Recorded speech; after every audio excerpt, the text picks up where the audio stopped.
don't hear much about people resting in tombs today. It might seem like tombs are a thing of the past, or it's something that's practiced elsewhere, but I think we still bury ourselves in tombs, even if those tombs look different. Sometimes we bury ourselves at the bottom of a bottle. Sometimes our bodies waste away in the pretentious threads of social media.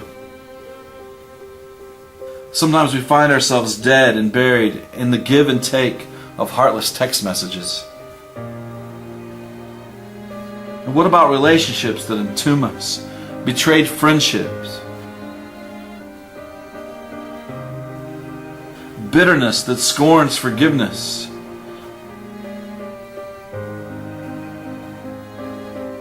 Pride that keeps us from saying, "I'm sorry." Relationships that push the envelope of what is pure and right. Relationships that abuse and manipulate with power and coercion.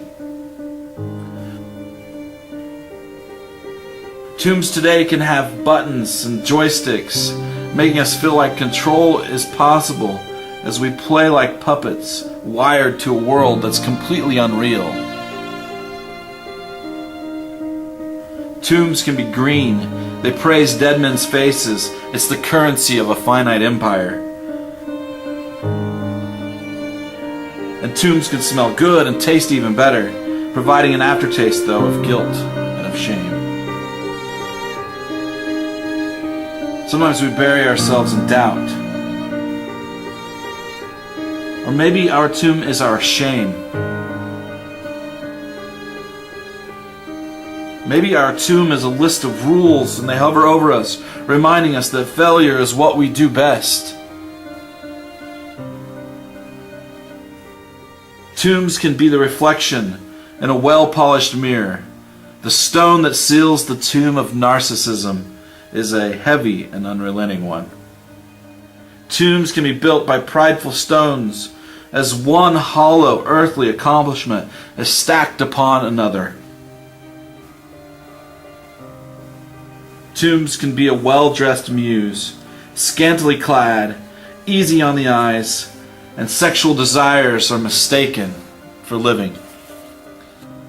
Tombs can have an entrance that reads, "You must be 18 to enter," and the cursor easily makes its way to yes.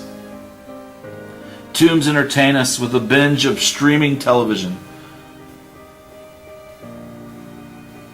Movie theaters offer up violence that rivals the Roman Colosseum. They offer up language that makes a sailor blush. Some tombs require you to punch a time clock. These tombs are cubicles and offices with fluorescent lights that drain the color from the dead. You may not find a lot of tombs on the hillside outside our cities, but tombs are everywhere, and they are holding us, the dead, you and I. These tombs tear us apart. These tombs break us. They rip apart the purity of our relationships.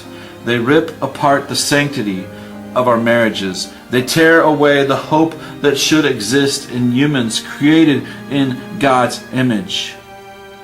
We are tattered, wearing tattered grave clothes. We are torn. Our thoughts and our notions betray us. Our addictions shred what little control we have. Relationships break apart. Trust falls apart. Faith is threadbare. Truth that's shrouded in the carnage of our death and our decay. What once was called very good, it now lies in shreds in the tombs of our day. New life seems like a fool's hope. Second chances seem unattainable. Resurrection seems like a story on the rarely opened pages of an archaic book. But that's not reality. Resurrection is real. And it's not just for Jesus. And it's not just for Lazarus. But we are participants. We are not just witnesses to the resurrection. We are the resurrected. We are rescued from these tombs. Jesus stands near and He calls out. He calls us out of our lifeless slumbers into a resurrected life. Resurrection happens today. It's happening now. Jesus is still in the business of bringing the dead to life. Our story is not a life to death story. Our story is a death to life story. And this is my favorite part. He takes our brokenness, all those torn pieces, all the tattered edges, all the misspoken words, all the heartless comments, all the poor choices. He takes all those broken, torn reminders of our multiple regrets. He takes what shreds are left of us, all of our trash pieces, all of our torn parts, and He makes something new, something beautiful, something better. He takes what's left, the decaying notions, the broken dreams, the disheveled thoughts, and He makes them new.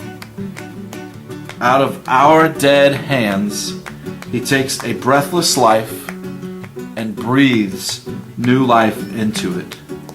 In our hands, life gets old.